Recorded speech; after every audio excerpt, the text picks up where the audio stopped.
تحياتي والسلام عليكم ورحمة الله وبركاته. لم أجد كلاما أصف به المعارضة وبعض الجمعيات المدنية في تونس الذي أنتجها نظام بن علي بعد أن صرحوا في جل أجهزة الإعلام هذه الأيام أن تونس أصبحت في خطر وهيبة الدولة مفقودة ورئيس الدولة تائه وشبه عاطل عن العمل. ولكن في نفس الوقت هاتفني صديقي من فرنسا يقول حرفيا أن الأحزاب الثلاثة التونسية الحاكمة هي بصدد القيام بتجربة سياسية فريدة من نوعها في العالم، خاصة وأن اقتصاد تونس يتعافى، وأن أكبر المحللين السياسيين المشهود لهم في فرنسا رغم عدم تعاطفه مع حزب النهضة اعتبر أن الترويكا في تونس قد نجحت نجاحا باهرا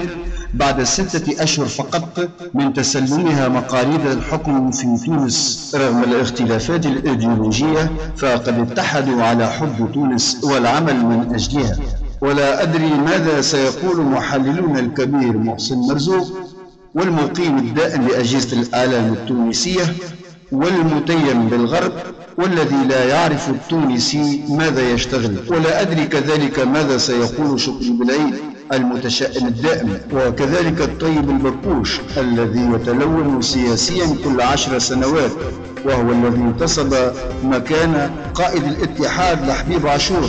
البطل الذي دمره بورقيبة وسجنه ظلما وبهتانا. وبالطبع لا ننسى ماذا ستكون ردة فعل نجيب الشابي وعصام الشابي وما يجريه حول ما يحدث في تونس، لا كما يرونهم هم من زاويتهم الخاصة. ولا ندري ماذا سوف تكون ردة فعل الباجي قائد السبسي الذي كلما تحدث في السياسة إلا وجدناه يستهزئ ويهدد ويتواعد الحكومة، زيادة عن تكرار بعض القصص أو الخرافات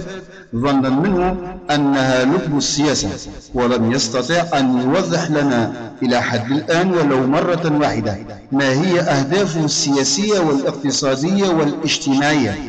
التي سوف يتفوق بها عن الترويكا الحاكمة. أما أغبى طلب يكرره دائما فهو التداول على السلطة، وكأن الترويكا الحاكمة الآن هي في الحكم منذ 10 سنين وكان لا بد لها أن ترحل، وكأنه يقول الآن أتى دوره والمعارضة للحكم في تونس، أو يريد أن يقول للتونسيين أن إعادة انتخاب الأحزاب الثلاثة الفائزة في انتخابات 23 أكتوبر 2011 هو بمثابة تكريس الهيمنة والاستبداد بالحكم. وهذا يدل على أن من أخرج لنا البايج القائد السبسي من التقاعد بعد 20 سنة وقدمه على أنه منقذ البلاد هو في الحقيقة ومن حيث لا يدري يكرس الديكتاتورية، أي ديكتاتورية الأحزاب الفائزة في الانتخابات الأخيرة، لأن الرأي العام في تونس حسب رأيي ولن يثق في بقايا السياسيين من الدساترة والتجمعين الذين أداروا سياسة البلاد ل5 عقود كانت نهايتها مؤلمة. فرئيسنا الأول بورقيبة فقد السيطرة على الحكم بسبب نرجسيته واستفراده بالسلطة، أما رئيسنا الثاني سيء الذكر الذي هرب على متن طائرة بعد أن أصبحت زوجته تعين المسؤولين والوزراء وأصهاره يحكمون وأصدقاؤه يبيعون ويشترون في البلاد كما يريدون بلا حسيب ولا رقيب،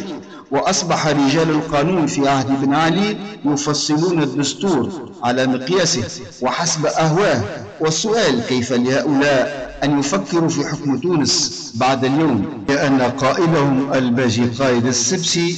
دائما ما يكرر ما قوله لا إقصاء للتجمعين والدساترة، وكأن بورقيبة وبن علي هما فقط من تسبب فيما نحن عليه الآن. لكل هذا أقول بكل تواضع أن ما نسمعه من المعارضة هذه الأيام من تهجم وتطاول وتشكيك في عمل الترويكا هو شيء مؤسف ومحزن، بل ومن الغباء،